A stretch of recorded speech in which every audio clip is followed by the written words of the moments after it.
It's Deela B, and you are watching the Well Actually podcast.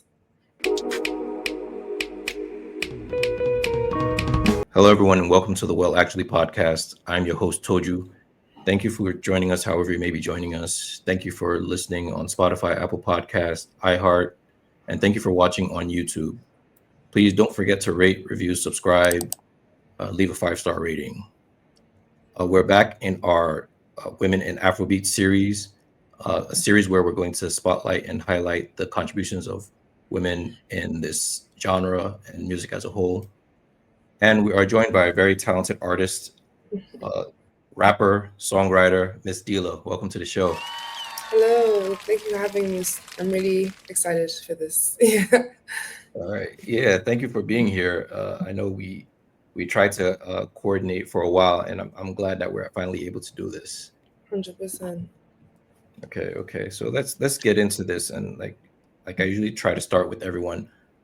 How did you get into this music thing? Like, what inspired you to pursue a music career? You know what's so funny is that it was actually very accidental. I wasn't I didn't wait. I wasn't like, oh, I want to be a pop star. I want to be like rapping. Like when I was younger, I was like in the choir and like had a few like creative inklings when I was a child, but it wasn't. I didn't have a specific thing I wanted to do. And then I was around like 18, 17 to 18. And I remember one of my friends, she used to make music. She just did it for fun, and she was like, hop on the track, like do something. And I was like, okay.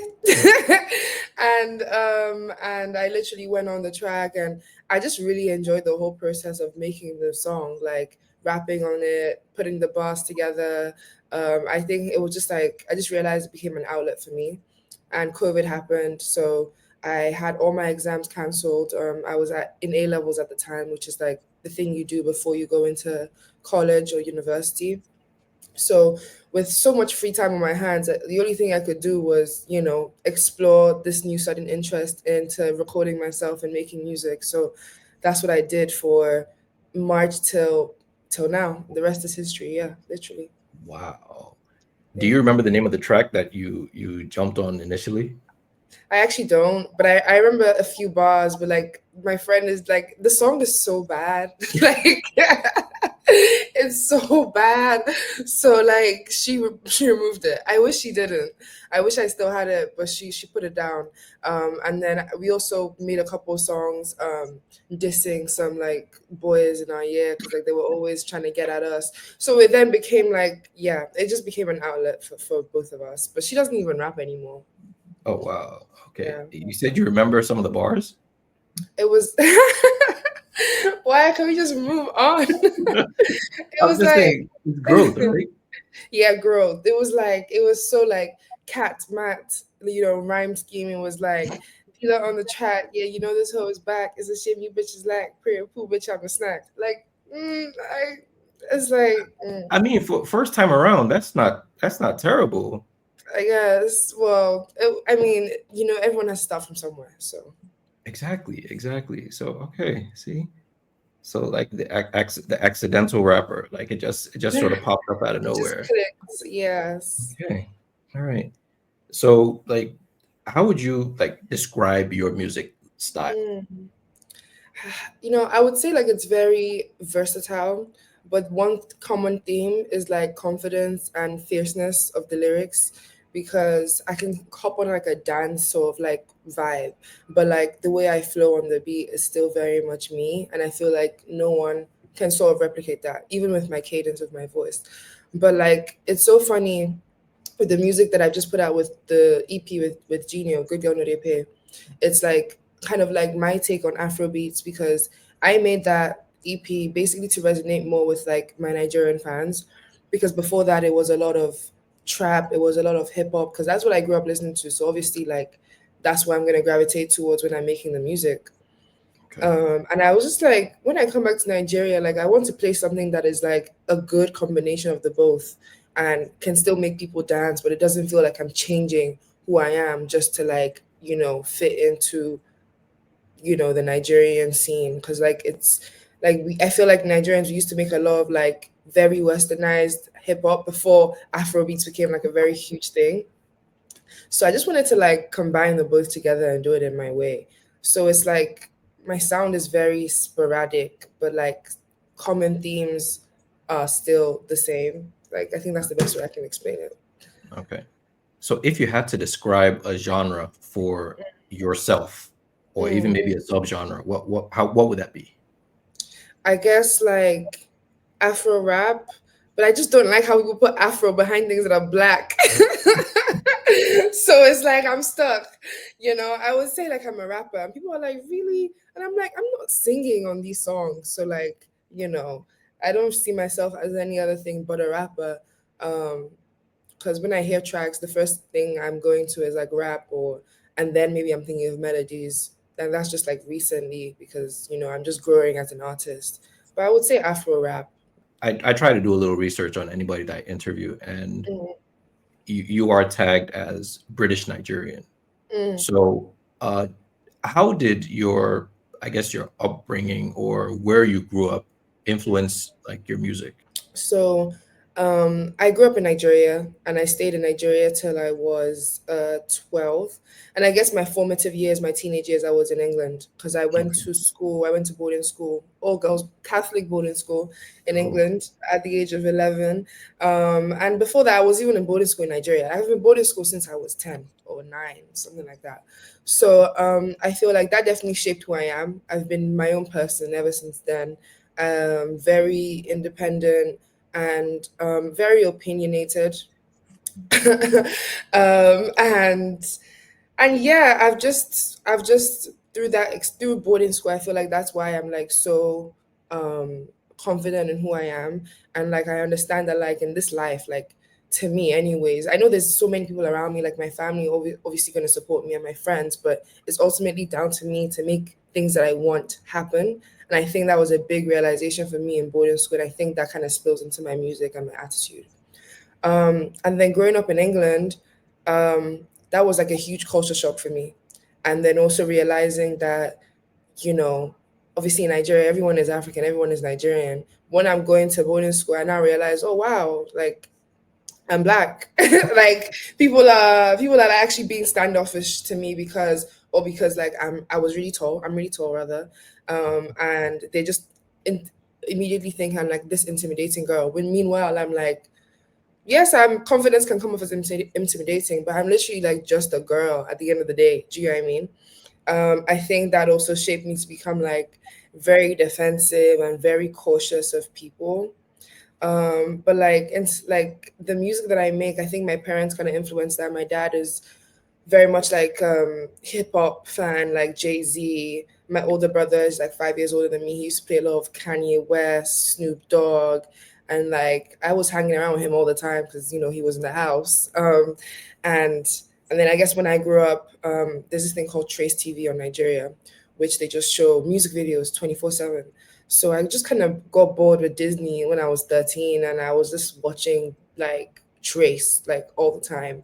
I got introduced to Young Thug, got introduced to Nicki Minaj, and like, those type of people at a very young age. And then that's when I was like, wow, like these people are so creative, and it's not like they don't even seem afraid to do things that are so out of the box. So I think that kind of like influenced how I also approach my music and like beats and flows. Whenever I make something, I'm like, I don't want it to sound like a predictable flow, or I don't want it to sound like lyrics that you can predict. Yeah. Is it a fair assessment to say like you have a British sounding rap scheme, or is Mm, it more like towards the Nigerian side now? Or at any mm. point would you say like the British sound influenced like how you rap?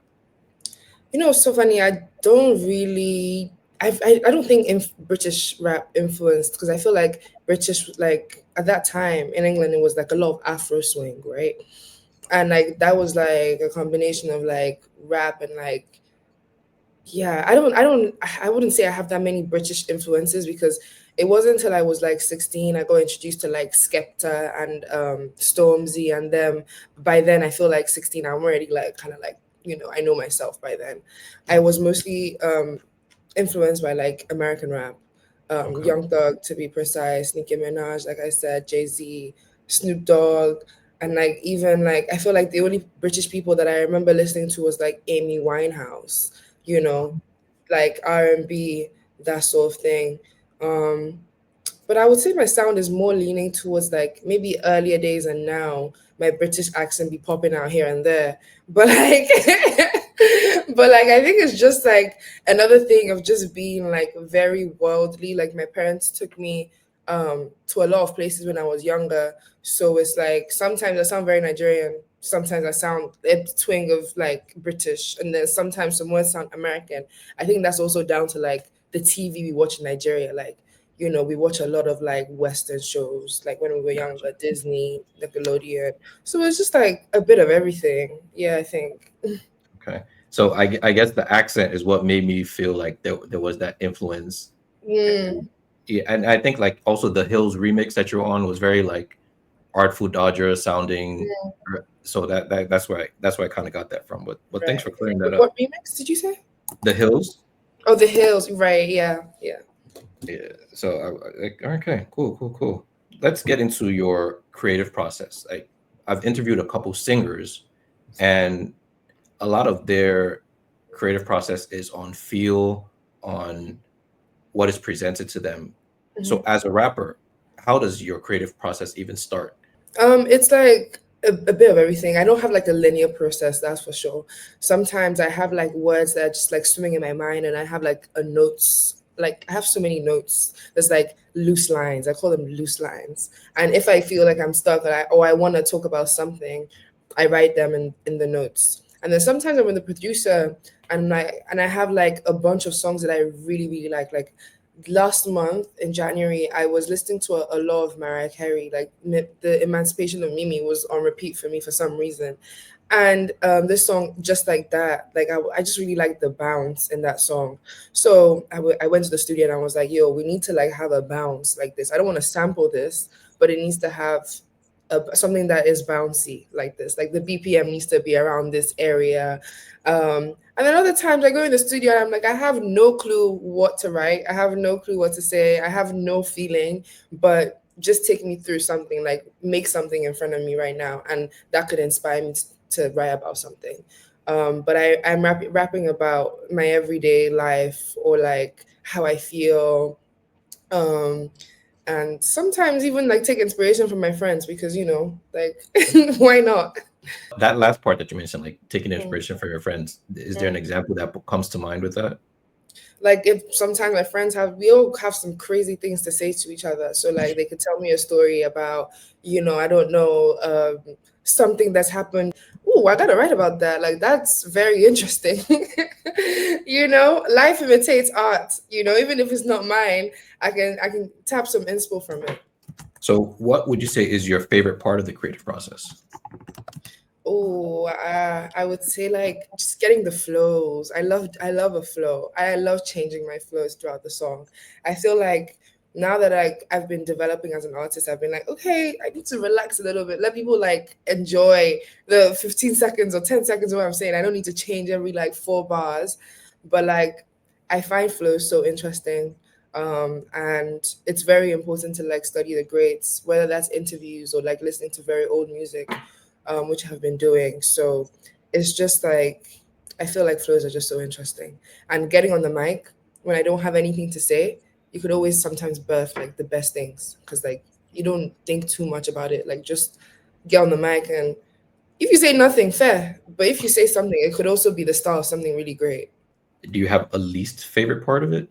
The lyrics. What do you mean by that? What? Like sometimes, I just realized that like if you listen to like a bunch of Young Thug songs, sometimes you're like he's not even saying words, and you could go to the lyrics and he's just saying gibberish, but it sounds so good. The flow sounds so good on the beat that you don't even care anymore. So I think I'm starting to like let go and realize that like I can just make up words. I feel like sometimes I'm just too like on my notepad, like, oh, I need to make like a bar, or like it needs to be a double entendre, or it needs to be like, it's not about that. I think music is supposed to be freeing, and as an artist, you're supposed to make a world around like what you're creating and not be too like concentrated on the lyrics.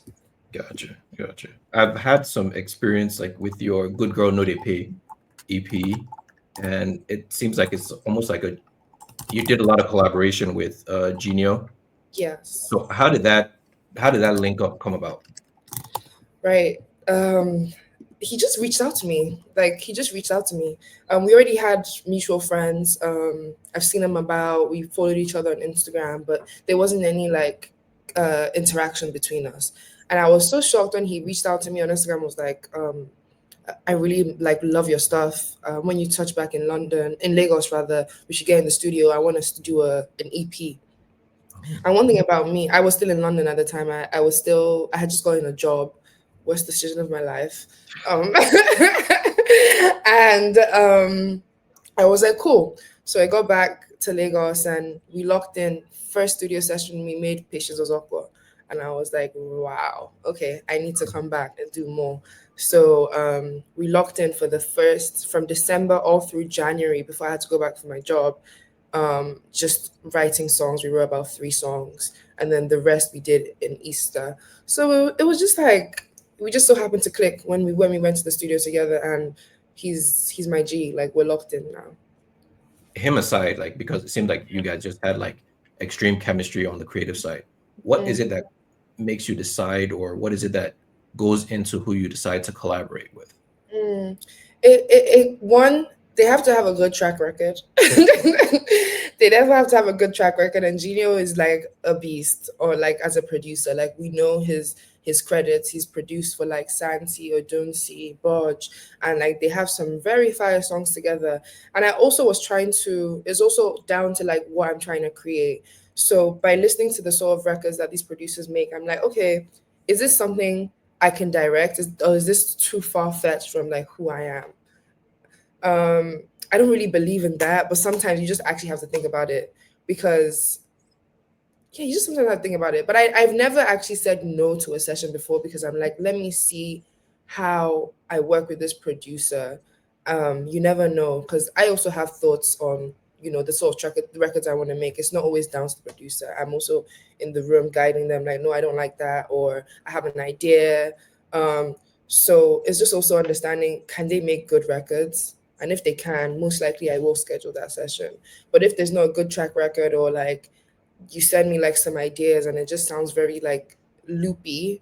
I think like when I say loopy, I mean like there's no um dynamic. Like the beat is not dynamic. Like there's no variation in the beat. Then it will most likely be a no. But he had a great track record, and we were both in Lagos at the same time, so I was like, why not? Just try. Okay, so you said you never turned down like a studio, like invite to a studio. So has Mm. there ever been a time that you were in the studio and from the moment you got in, you're like, okay, this is not going to work, or do you like give them like some grace period, or is just sometimes you can just tell off the rip? No, I will stay. I feel like the most I will stay is like 2 hours. If I feel like we're not getting anywhere, I'm like, I'm hungry. I gotta go home. Damn, I just like exposed my game. Yeah, I'm sure there's a producer listening right now, like, damn, she said she was hungry and she never came back. Okay. Sometimes I actually am hungry, but like it's just like damn, like sometimes I'm in producers that just like I said, they just be making like it's just loops. And a loop can be fire, but it's only fire for like 20 seconds. There needs to be something else added to the beat to make it dynamic. Is it a bass? Is it a synth? What else are we adding to make this beat more interesting and more engaging for listeners? So it sounds like you're also very involved in like the production part of things as well. I am trying to be. I'm trying to be. I don't know like what's it called, technical terms and things like that, but for Patience Azoko, for example, like the bass in the back that's like da-na-na, I was like, it needs something to shake the room. So I directed that. So I'm very happy to say that I did that. Okay. So we've gone to the like the behind the scenes of what happens before the music comes out. So then when the music comes out, how do you approach things once a record is released? Mm. There's a lot of things to even do before the record has released. Like Okay, go ahead. so much. Yeah. So whilst the record is released, like you actually I give it like a submit to the DSPs like Apple Music, Spotify, all the jazz, like at least a month and a half before, because there's a lot of like things to do, like pitch your music to Spotify curators on the Spotify app or whatever, and also just make sure that you have like a lot of like good content. So as an independent artist, like I don't have access to a lot of budget. What I have access to is a videographer, my stylist slash creative partner, and my manager. Everything else is extra. Marketing is very expensive. PR is very expensive. So what I focus on is making sure that I have great quality content and making sure that it's authentic to who I am and people can watch it. Either they laugh or they want to watch because they want to see what's happening next, or they want to watch just because the visuals are so beautiful and it's so like it's striking in color. So a lot of planning goes into how many pieces of content are we going to do. You don't want to overload it, but we live in a digital age where you need to be constantly promoting, but I don't want to get burnt out. So it's like finding a balance between those two, and then also thinking, um, what is the pitch going to be, like what is this song actually like mean, and how could I turn it into an article that can be pitched to people. And I did that for myself for a very long time. I've been making music, I would say it's 2025, for like 5 years, but I would say properly since I graduated university 2023, so a year and a half now. And for a long time, even though I'm not a copywriter, I was like sitting down thinking about how I could turn my song into an article that can be like read on like Notion or something like that. And I was pitching it to those people, and it's long because like you're looking for people's emails to send, and most of the time they're not even going to reply. But it's like you just have to have that sort of resilience to just keep it pushing. And yeah, those are like the biggest things I would say goes into releasing a song beforehand. And also the artwork, um music video or visualizer, depending on what sort of budget you have and how you can make that money stretch. Yeah, I would say those are the big things. And then obviously after the song releases, it's like posting on social media, engaging with the fans, replying to comments, making sure that you're promoting the song, um, and just being in people's faces, but also removing the shame aspect of it, because like I would say definitely when I started out, I was like, oh my God, I have to post again. Like like I have to be in people's faces again. But like there's no shame in it. I hear you on that. I hear you on that. So before the record comes out, you're basically acting as your own PR firm, reaching out to people, trying to make sure that there is some movement around your Movement. record. Mm, Okay. So then the record is out. It's time to perform, mm. being on stage, making sure that you're getting the crowd's input in real time. Okay. Yeah. So yeah, so walk me through that. Like, how does that process even come about for you? Performing, I for the longest time, I've only just started working with a movement director, which is very different from a choreographer, which is someone that just helps you like ensure that you're using all edges of the stage, and also ensures that like you have like some call and response for like the crowd. Also just like someone to watch you whilst you're practicing is very important. Or if you have a huge mirror, that's what I did for the longest time. I just practice in front of my bathroom mirror or like my dressing room mirror, and doing the song over and over again without backing tracks, because I feel like a lot of people have kind of like dumbed down performances. I started performing with like the whole song playing. Like you should not have your vocals playing when you're performing. Like people are here to see you live. So your voice actually needs to be audible. So I practice, breath control, in front of my mirror, all things like it just really has to be you being the like like pushing factor in your life, because at the end of the day, like I said, I think boarding school helped me like realize it's just me in this bitch. you know um and also like forcing my friends to watch me perform and give me feedback. Yeah. Okay, okay. So do you have like I like asking artists this question because it's like you said, a lot of it is removing the shame aspect, and for some, it's like it's part of the growing process where you have uh, a performance or a place you performed. concert, whatever you want to call it, where you looked around and like, wow, am I really doing this? Like, is this necessary? Or maybe you had the approach of this will be a good story one day, but in the moment it just seemed like maybe this music thing ain't what I want to be It's doing. not. No, it's very real. It's very real because like music is not a quick get rich quick scheme at all. It's a long process, you know. And there's so many things that can make it easier for you. For me, it was getting a grant last year that helped me literally do the music videos and put out Good Girl No Dey Pay. Without that grant, I don't know how else I could have put that record out with like the music video for Patience Ozokwor and Kryptonite. That was funded by the grant. And also leveraging your contacts, putting yourself out there when you meet people, but not doing it in a very opportunist way.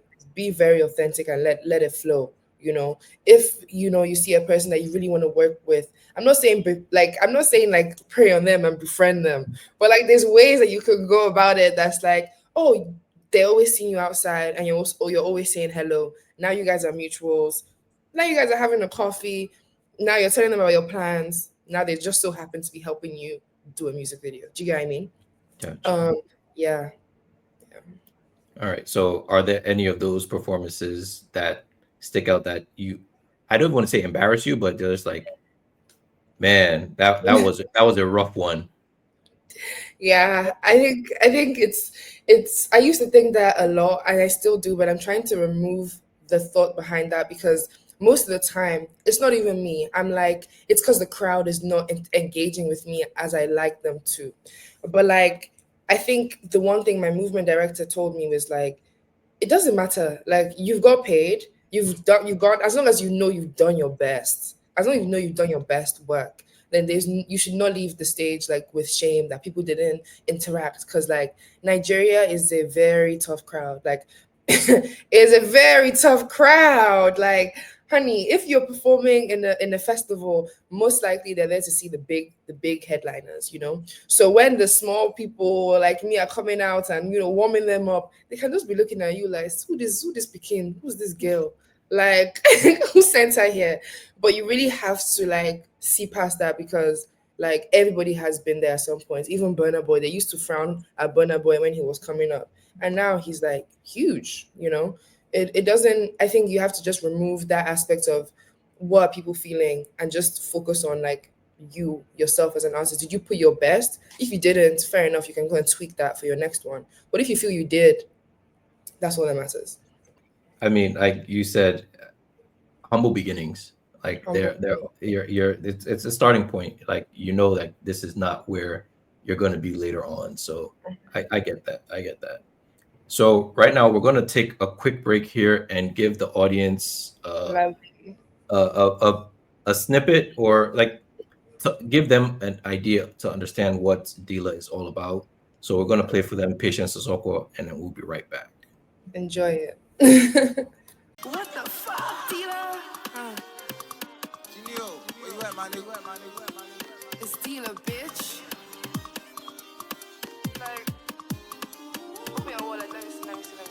What? Come, waiting do you. Small joke now, let me whine you small. I'm a fine girl, don't you see my face? Don't touch me, cause you be no case. Come, waiting you talk. Now for me, you won't kiss your teeth. But I fix my I say Jack, talk of the town, I carry my crown. Weekend babe, you feel call me patience. Even though that I wait for nothing. Even though that I stump on niggas and crush their dreams, cause they ain't for nothing. Crazy how you won't shit on me now. Think you smart, but I figured you out. Think they good, but I shitted them out. Birth them out, they my sons, no doubt. I don't lie much, I don't cry much. Fine babe like me, better hear one. If I say jump, ask me how high. Don't talk back now, are you stupid? Come on, let baby, wind your waist, let me see something. Buy me pounds, let me hear something. Shower me cash, let me feel something. Come on, let baby, wind your waist, let me see something. Buy me pounds, let me hear something. Shower me cash, let me feel something. But you read deep to my bewa, so you run more to my bewa. Vanessa, Atishalewa, so you read deep to my bewa. Shora shortimo, Balenciaga timo. So you read deep to my bewa. I'm a ball in you. I connect you, passion plenty you. Ain't bend down select, this one no be bend down select. Emo and you, Gucci and you. And you did man, ain't bend bend down, select. This one no be bend down. This one no be bend down, select. Pass your plenty. Come on, let baby, wind your waist, let me see something. Buy me pounds, let me hear something. Shower me cash, let me feel something. Come on, let baby, wind your waist, let me see something. Buy me pounds, let me hear something. Shower me cash, let me feel something. Niger baby, you won't catch me begging. Plenty fish there for sea. So really, how can you catch me begging? Said you ain't got the time, that's great. Imagine me even caring. Imagine me even thinking about you. One thing I know is that you do me and I do you. If you're hating, hold your mouth like this, I'm not feeling it. Don't fall for me, I'm not feeling it. Pocket that fake love, I'm not taking it. Who love help? I never try am. Stupid men plenty for this country, but I'm strict, sir. Don't feel my hand, you be out of the picture. Like, come on, let baby, wind your waist, let me see something. Buy me pounds, let me hear something. Shower me cash, let me feel something. Come on, let baby, wind your waist, let me see something. Buy me pounds, let me hear something. Shower me cash, let me feel something.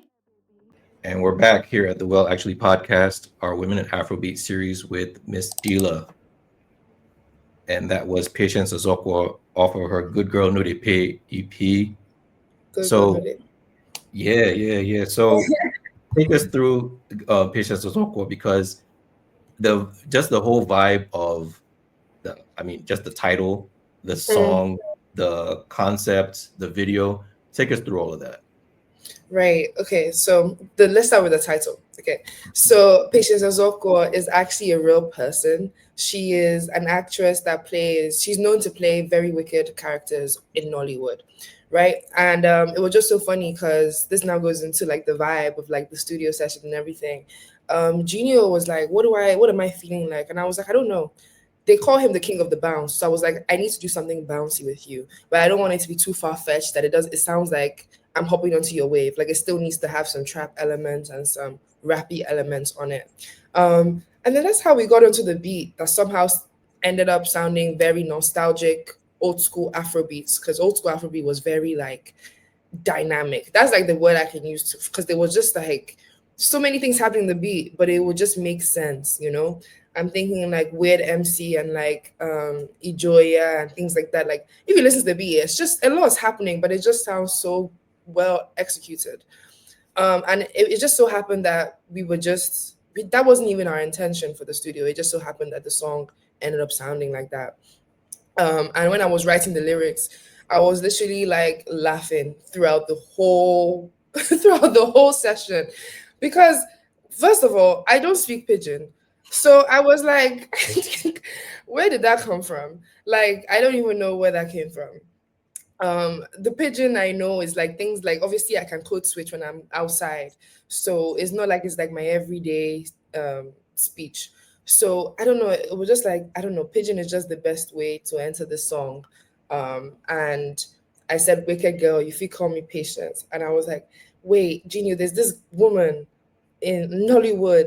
What's her name? She acts very wicked characters. And he was like, Patience Ozokwor. And I was like, you know what? That's going to be the lyric. Wicked baby, if you call me Patience. And that was just like, I don't know. That was just the vibe. Like everything in that studio was just vibes. Like there was no awkwardness, no weirdness, no restrictions. He was very open to trying a lot of things.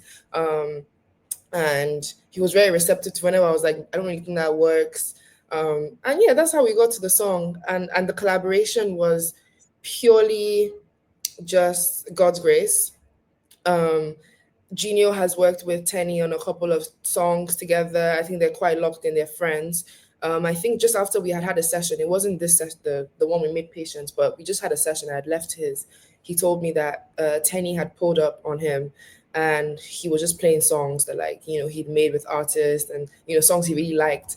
So he played her Patience Ozokwor, and apparently she really loved it, and she freestyled on it. So the verse we all love and know, that was her just freestyling on it. I know, absolute legend.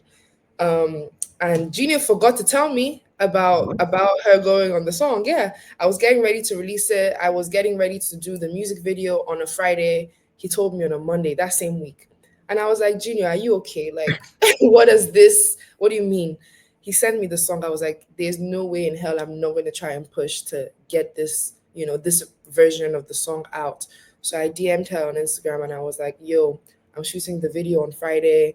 I'm not sure about your whereabouts. but would really love for you to pull up, and I would really love to release the song just in general. If she can't pull up, I would just do the video without her, because I did that for one of my other songs, Take It Up with Flo Milli. We went in the same country, so I was like, I can make it work. She said, calm. She followed me back. She was like, I'll pull up, and yeah, that was how the song was completed and done. Yeah, she's a real one for that. Wow. So that was on some real shoot your shot type thing right there. 100%. Yeah. Hey, wow. So you mentioned Take It Up with Flo Milli. How did that even come about? Through TikTok, by God's grace. Yes, she just she saw the song on TikTok. I had this one video that was kind of like, I wouldn't even say going viral, because looking back at the numbers, like that was like 2 years ago. Right now the video is on like 150K views on TikTok. And then when she saw it, it was on like 90K. So she had commented on it that this song is really like it was dope, but like with fire emojis or something like that. So I obviously screenshot it. I'm fangirling because I'm a huge fan of Flo Milli, and I've been following her journey for a very long time. I put on my story on Instagram. I'm like, wow, like Flo Milli loves my song, and I mention her. She swipes up and she's like, girl, you ate this up, like it's so good. And I'm like, do you want to do a remix? And she was like, yeah. And I was like, oh, okay. And she sent her verse to my email, from her personal email to my inbox, in like a week and a half. Yeah, I was Wow. able to put it out. And she didn't even charge me, which is even the crazier part about it. Yeah, crazy. So this shoot your shot thing is real with you. Very real. Is literally in my blood. Like you just have to do it. The worst they can say is no, and you won't die. Yeah. So someone needs to put that on the t-shirt. The worst they can say is Yeah, no. no, you won't die. Exactly. Okay. Wow. So like that one, I feel like that video, that Take It Up video, I feel like it had like real Nollywood vibes. And Mm, like, so was that intentional? Was that like a happy very accident? intentional. Very intentional. Very intentional. So I just started working with my stylist at the time. And what's so funny is that when I made the song, I didn't even think the song was gonna be the one. Like I was just like, this song is cool, it's a nice bop. And it just started getting a lot of traction. And so at the time I was in uni. The money I had was student loan money, which is basically like money they give you in England, that the government gives you in England to like, be a student and like get by and pay your rent or whatever. So I had my student loan, and I was like, I don't have much money outside of this, and I still need to eat for the rest of my 2 months in university. So I'm not breaking the bank with this video. Like we can just get like, I had a very simple concept and a very simple thing. Like it's going to be on my loan sum, and I told my stylist about it. She's a stylist, also like a creative director. She does like a bunch of stuff. She was like, why the hell would we do that? Like the song is gonna be huge. Like she was like, the song is gonna be huge. And we didn't even have the Flo Milli feature at this point. So the song is gonna be very huge. Like Deela, like you have to think big. And she put a call out on Instagram, whole like production thing. And she was like, this is not paid, but I have a really sick artist I'm working with and we want to shoot a video. Swipe up if you want to be involved. And she put a whole team together through that. And we had 2 days of shooting over 2 weeks, both full days, 8 hours, 9 hours, I think, on both days. And there were just people there that just literally pulled up on me because they really fucked with my music. And just, it was just a big sense of like community. And that just showed me that community is not dead. You just really have to have the right people around you to make things work. And I am so grateful for my friend Tio. She's also a friend of mine, for pushing that idea. And she was like, we really need to put who you are on the map. Like you're a Nigerian girl who's rapping, and it should not be a simple video. Like this song is gonna be huge. She was just in my ear about it. And I was like, you know what? Whatever, cool. Let's do this. And yeah, she came up with the whole creative. She styled it, she casted it, she directed it, and she was heavily involved in the editing of it. Oh, So yeah, that's how it all came about. Literally crazy. man, I really dig your process because like you're not letting no's stop you. Like you're No, getting like it's dope. It's really dope. thank you. So the last part, like in terms of these music videos that I want to get into with you is the Kryptonite video. Mm, You directed that one yourself.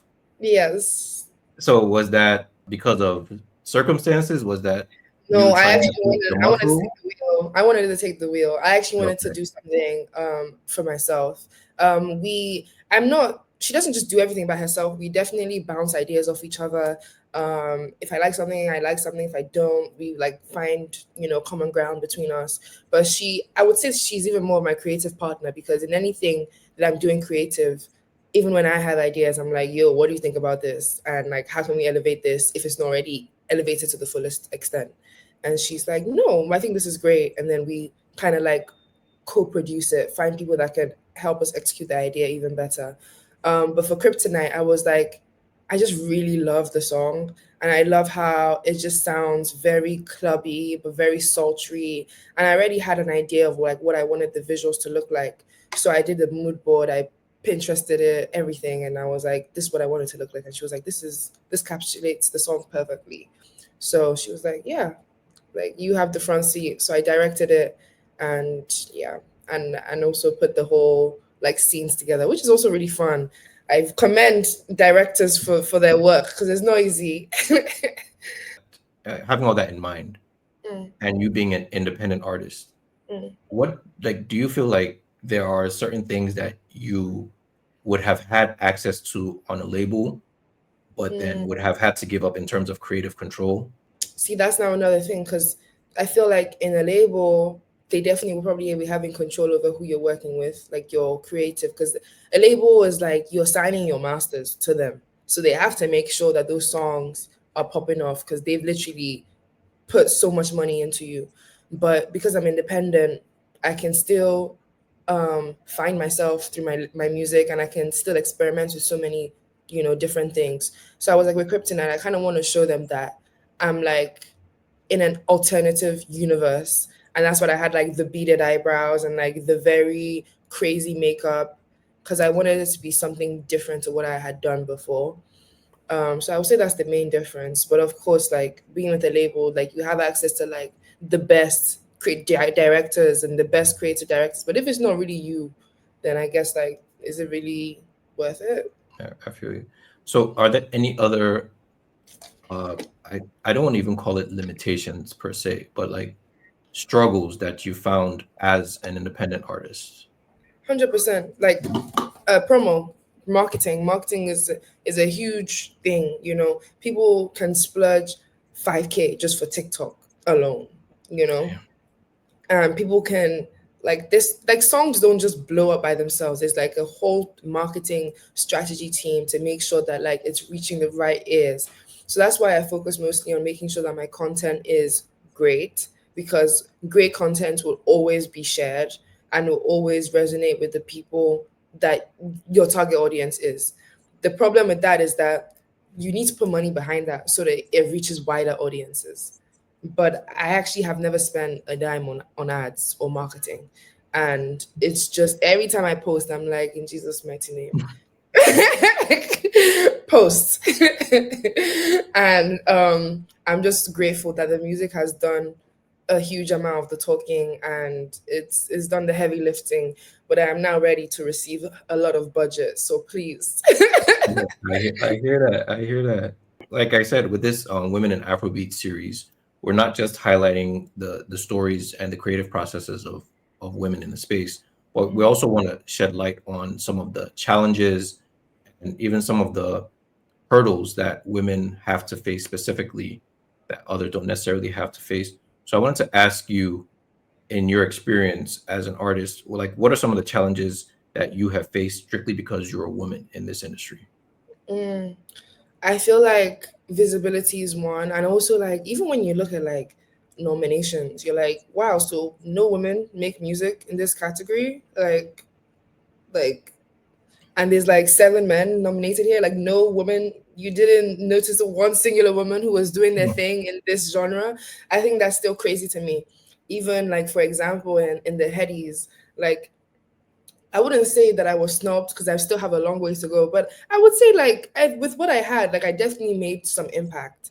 I was going places that my song was being played, but it's like, is it not too like I feel like there's always like new rules they try to bring up, like, oh, it's too this, it doesn't sound Afrobeat enough, or it doesn't sound this enough. Do you get what I mean? Like, she's not already a rapper. Is she a rapper? People be questioning me, am I a rapper? Am I singing? Am I R&B? Like, I don't understand. Like, I feel like when it comes to women, it's just like a lot of new rules. People just like to bring them out of thin air and like kind of like to question.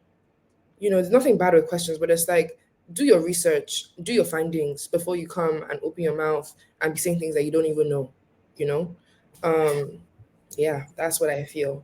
I feel like we struggle with visibility. They're more likely to give, I feel like, your spot to a man, even if they're not more, like, they haven't done the same amount of groundwork that you have, just because, like, it's just the easier option. Even with, like, working with brands, they're like, nah, we want to work with, like, more males in this category. And you're like, yeah, cool. Why do you think it's easier? Why do you think they believe it's easier?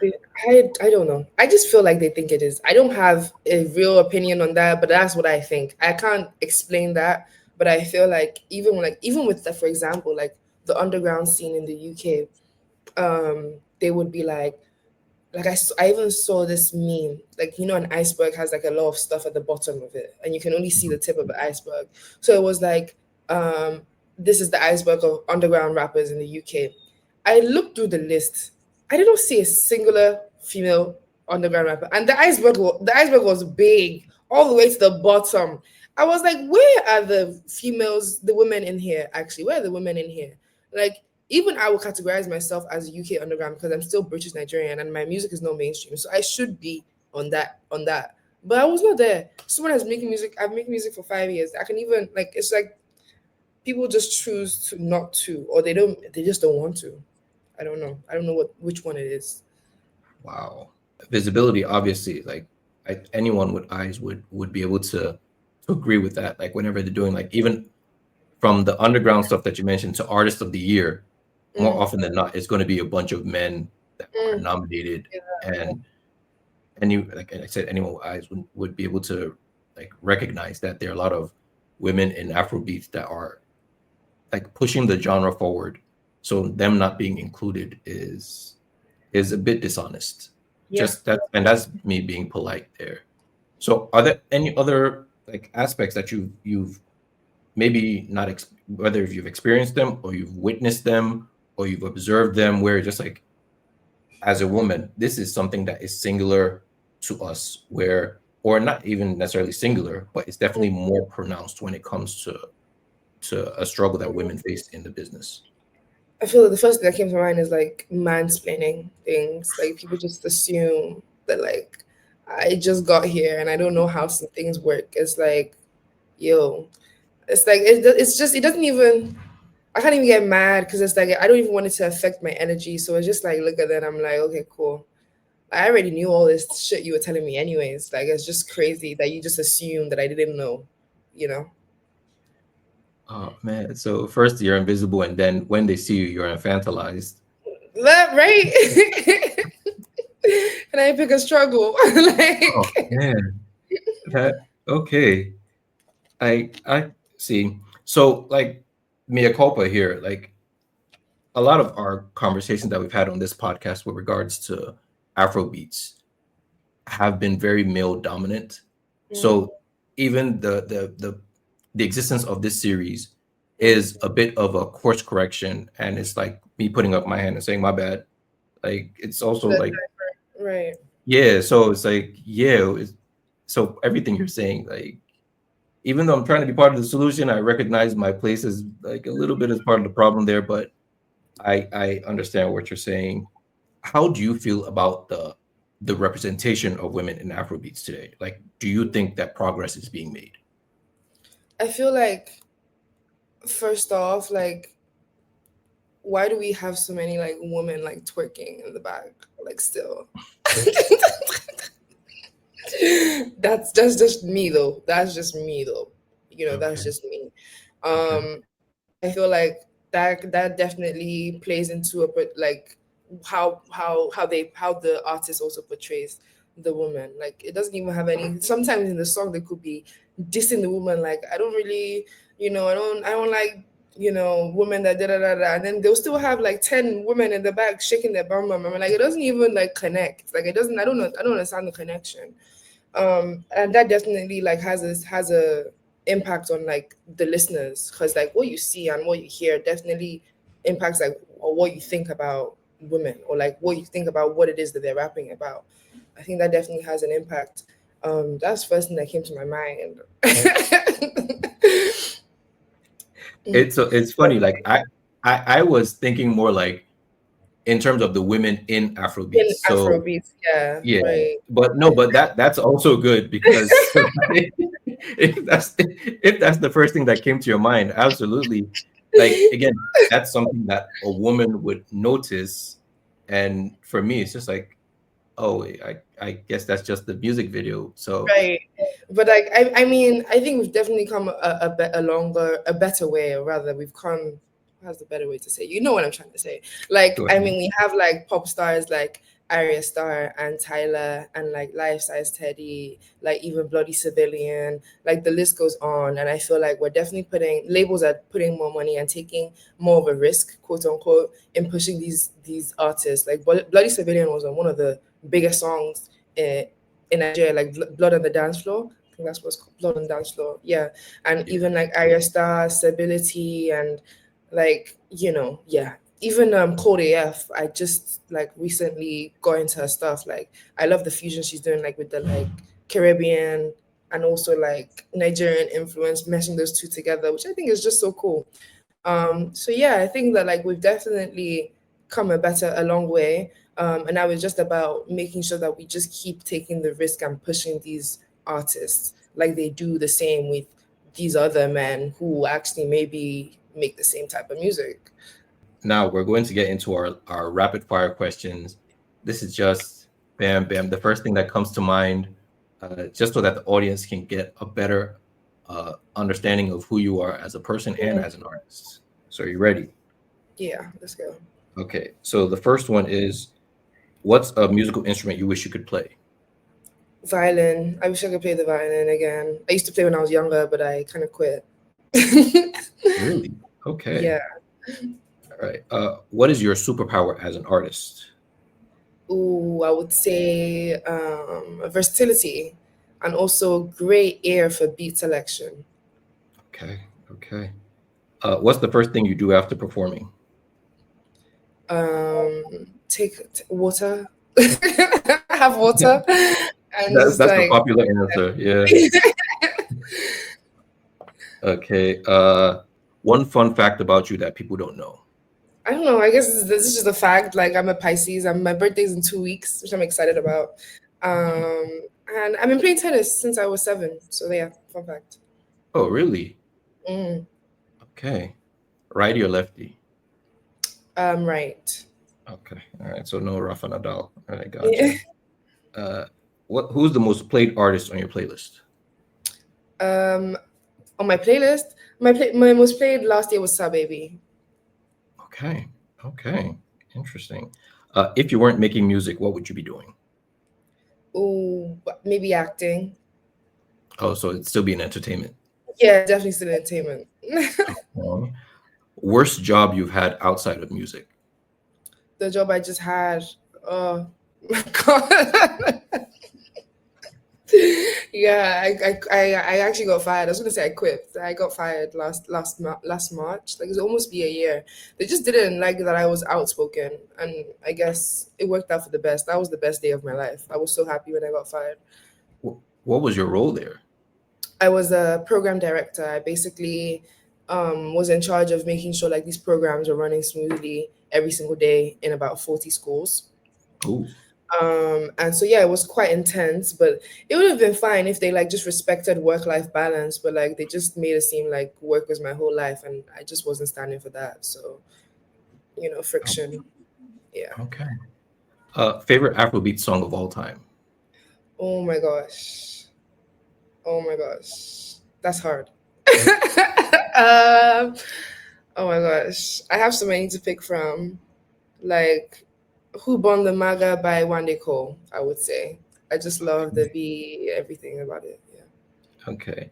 Your dream artist to collaborate with? Ooh, I would love to get in the studio with Rema. Okay. And the final thing, if you could change one thing about the music industry, what would it be? The hyperfixation on numbers. People need to just relax, like enjoy the music, and also labels need to not like A&Rs need to not hyperfixate on social media and like maybe get to know the artist and dive into their music as opposed to just seeing their viral on TikTok and signing them straight away and then realizing like there's not much more because there's other artists, that need that support. Like look beyond the numbers. Exactly, look beyond the numbers. Okay, got you. Well, I mean, this has been really fun, very Yay. illuminating conversation. It's just nice, like introducing the audience to an artist that they might not be familiar with, and that's no fault of your own. It's just Of course, like yeah. so certain audiences don't necessarily intersect normally, but this is what Yeah. the point of the podcast is, and I'm really happy that we're able to do this. So before we go, what can we expect from you? Like, what's next for Deela? What's next? Well, actually, this month, I'm gonna be releasing a remix to my song "Kryptonite" by these two DJs. Excuse me, called Limav and Yosa. They are like producer DJs, and I'm just gonna be tapping more into that Afro house. It's quite big in Nigeria right now, and I want Kryptonite. Like I'm not giving up on that song. I know it's gonna be global, so I just want to keep pushing that. And a Tupac single with an Atlanta rapper. Her name is Veda. She's really cool. Um, I'm just gonna keep putting my hands in different pockets. That's what I'm gonna be doing this year, and expect amazing visuals as usual. Very much still true to my brand. Yeah. Yeah, I mean, I know I said we're wrapping up, but you just mentioned something that I just had to ask. The Right. Kryptonite remix, is there going to be a video for that? No, it will just be probably like visualizers, just like some content to go with it, but not like Okay. a yeah. No. Okay. And there's usually the last question I usually ask in the rapid fire is, where do you see yourself in 5 years? Ooh, I see myself being a brand ambassador for like a high fashion brand, getting checks monthly. I hear and that. um and just being just like performing on big stages. Performing is like honestly to me one of the best aspects of being an artist because you can see in real life, in real time, people being introduced to your music, and that's just a great opportunity to convert people and introduce yourself to a lot of people. And so I want to have performed on bigger festival stages in 5 years, headlining places in 5 years, and hopefully, in Jesus' name, by God's grace, have a few awards to my name, whether that's BT, a Grammy, a Brit Award, anything, yeah. So I'm going to sound like a liar now because I keep saying this is the last question, last question. But when you mentioned high fashion, I was like, okay, what about you and Jeffrey Campbell? What was that all about? Jeffrey Campbell, yes. So Tio, my creative partner, she was commissioned by them to create sort of a campaign in Lagos, and obviously, like that's my girl. So I was obviously casted in it, and yeah, that was that, and I was just so happy. Like these are the things I really want to be doing. So by doing them now, I feel like people will be opening their eyes and being like, oh, I want Dealer to do this. I want to use music as a platform to go into different things, like even acting and doing campaigns and being a fashion ambassador. I don't want to just be someone who is a rapper. I want to be a rapper who also has great fashion sense, who is also very personable, and that's why she's on TV. Do you know what I mean? Yeah. Gotcha. Okay, I mean you're well on your way there. Like Amen. Enemy Magazine is already calling you Oh the new yes. Lagos rap Barbie. Okay. So, like, I mean, the accolades are there, the recognition is there, and all of us at the Well Actually podcast are rooting for you. So really Thank you. want to appreciate you. Yeah. So where can people find you on social People media? can find me, Dealagram, everywhere. Like that's my social name everywhere. TikTok, Instagram. Um, yeah, just follow me on TikTok. That's the where I'm the most real, and you get the tea on everything. Right now, I just landed in it. I just touchdown in Ibadan. That's why I was so late. Apologies again. So yeah, you see all the tea on TikTok and Instagram. Okay. All right. Thank you so much for being here. And thank you to everyone listening to the Well Actually podcast. And this is our Women in Afrobeats series. So don't forget to rate, review, subscribe, and go check out Deela, Good Girl No Dey Pay. Yes. That's the Good EP. girl, no dey pay. Yes. Yes. All right. Thank you so much. And we'll try and do this again next week. Thank you.